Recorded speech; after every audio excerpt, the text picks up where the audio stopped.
Hi friends, അസ്സാം വലൈക്കും. ഇന്ന് ഞാൻ വന്നിട്ടുള്ളത് നമുക്ക് കറിയൊന്നും ഇല്ലെങ്കിൽ രാവിലെ നമുക്ക് പെട്ടെന്ന് തന്നെ ഉണ്ടാക്കിയിട്ടെടുക്കാൻ പറ്റുന്ന ഒരു ബ്രേക്ക്ഫാസ്റ്റിന്റെ റെസിപ്പി ആയിട്ടാണ്.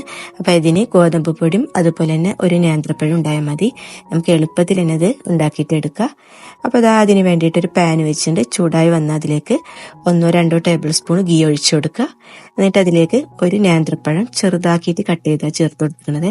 നമുക്കത് ഫില്ല് ചെയ്യാനുള്ളതാണല്ലോ, അപ്പോൾ അതുകൊണ്ട് തന്നെ നല്ല ചെറുതാക്കിയിട്ട് തന്നെ പഴം കട്ട് ചെയ്തിട്ട് എടുക്കുക. എന്നിട്ട് ഇതാ നന്നായിട്ടൊന്ന് ബ്രൗൺ ആക്കിയിട്ട് എടുക്കുക. ഇതിലേക്ക് നമുക്ക് വേണമെന്നുണ്ടെങ്കിൽ അണ്ടിപ്പരിപ്പ്, കിസ്മിസ് ഒക്കെ ചേർത്ത് കൊടുക്കാം കേട്ടോ. അപ്പൊ ഞാനതൊന്നും ചേർത്ത് കൊടുക്കുന്നില്ലേ.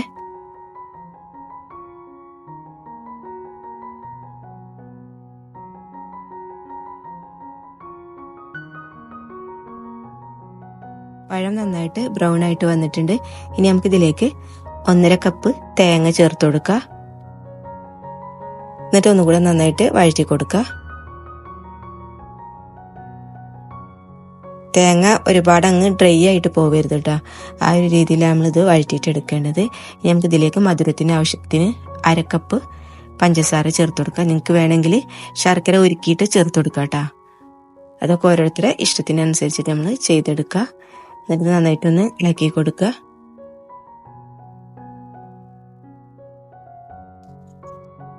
ഇനി ഇതിലേക്ക് 1/2 ടേബിൾ സ്പൂണ് ഏലക്ക പൊടിച്ചത് ചേർത്ത് കൊടുക്കുന്നുണ്ട്. അതുകൂടെ ചേർത്തിട്ടൊന്ന് മിക്സ് ചെയ്തിട്ട് കൊടുക്കുക.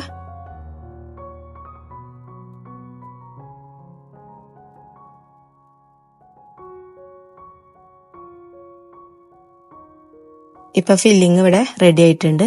ഇനി നമുക്ക് ഫ്ലെയിം ഓഫ് ചെയ്യുക. ഇനി മാവ് കലക്കിയിട്ട് എടുക്കുക, ഗോതമ്പ് മാവ്. അപ്പൊ അതിനിതാ 1.5 കപ്പ് ഗോതമ്പ് പൊടി എടുത്തിട്ടുണ്ട്. ഇതിലേക്ക് ആവശ്യത്തിനുള്ള ഉപ്പ് കൂടെ ചേർത്ത് കൊടുക്കുക. പിന്നെ കുറച്ചായിട്ട് വെള്ളം ഒഴിച്ചിട്ട് ഇത് കലക്കിയിട്ട് എടുക്കുക. കട്ടയില്ലാതെ തന്നെ കലക്കിയെടുക്കുക. ആദ്യം തന്നെ ഒരുപാട് വെള്ളം ഒഴിച്ചു കൊടുക്കണ്ട. നമ്മൾ കുറച്ചായിട്ടാവുമ്പോഴാണ് കട്ട ഒന്ന് ശരിക്കൊന്ന് മിക്സ് ചെയ്തിട്ട് കിട്ടുള്ളൂ.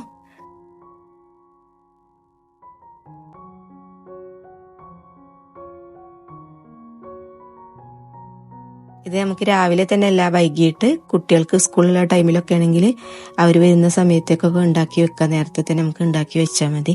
പഴക്കൂടെ ഇതിലേക്ക് ചേർക്കുന്നത് കൊണ്ട് തന്നെ നല്ല ടേസ്റ്റാണ്.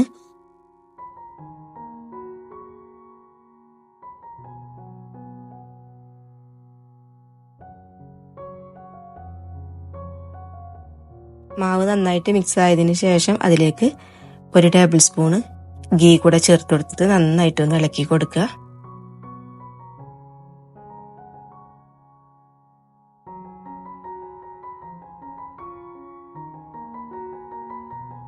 ഇതാ മാവ് ഈ ഒരു ലൂസിലാണ് കലക്കിയെടുക്കേണ്ടത്.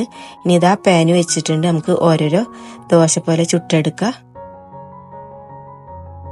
സാധാരണ ഗോതമ്പ് ദോശ ഉണ്ടാക്കണ പോലെ തന്നെ ഒരു തവി വെച്ചിട്ടൊന്ന് ചുറ്റിച്ചു കൊടുത്താൽ മതി.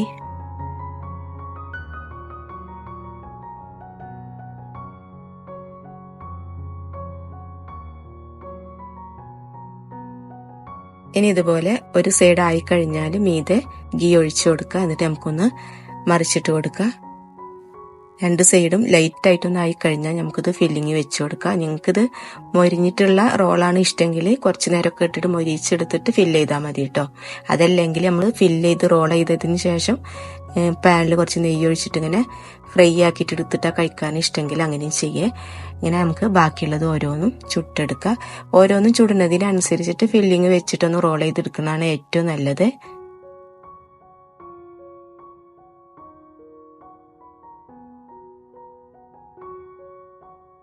ഒന്നര കപ്പ് ഗോതമ്പ് മാവ്, അതുപോലെ ഒരു പഴം, 1.5 കപ്പ് തേങ്ങ, ഇത്ര എടുത്തു കഴിഞ്ഞാൽ നമുക്ക് 3 പേർക്ക് കഴിക്കാനുള്ള ബ്രേക്ക്ഫാസ്റ്റ് ആയി. ഇതിനനുസരിച്ചിട്ട് ഞങ്ങൾക്ക് ആളുള്ളതിനനുസരിച്ച് കൂട്ടിയിട്ട് എടുത്താൽ മതി. ഇനി ഇതാ നമ്മൾ ഫില്ലിങ് വെച്ചിട്ടുണ്ട്. ഞങ്ങൾ ആവശ്യത്തിനനുസരിച്ചിട്ട് ഫില്ലിങ് വെക്കുക. എന്നിട്ട് ഇതുപോലെ തന്നെ ചുരുട്ടി കൊടുക്കുക. ഇനി ഞാൻ നേരത്തെ പറഞ്ഞ പോലെ ഇത് നിങ്ങൾക്ക് ഒന്നുകൂടെ ഫ്രൈ ആയിട്ട് കഴിക്കാനാണ് ഇഷ്ടമെങ്കിൽ പാനിൽ കുറച്ച് ഗീ ഒഴിച്ചിട്ട് ഒന്ന് 2 സൈഡ് അങ്ങോട്ടും ഇങ്ങോട്ടും ഒന്ന് മറിച്ചിട്ടിട്ട് ഒന്ന് ഫ്രൈ ആക്കിയിട്ട് എടുത്താൽ മതി. അങ്ങനെ നമുക്ക് ബാക്കിയുള്ള എല്ലാം ഫില്ല് ചെയ്തിട്ട് റോളാക്കിയിട്ട് എടുക്കാം.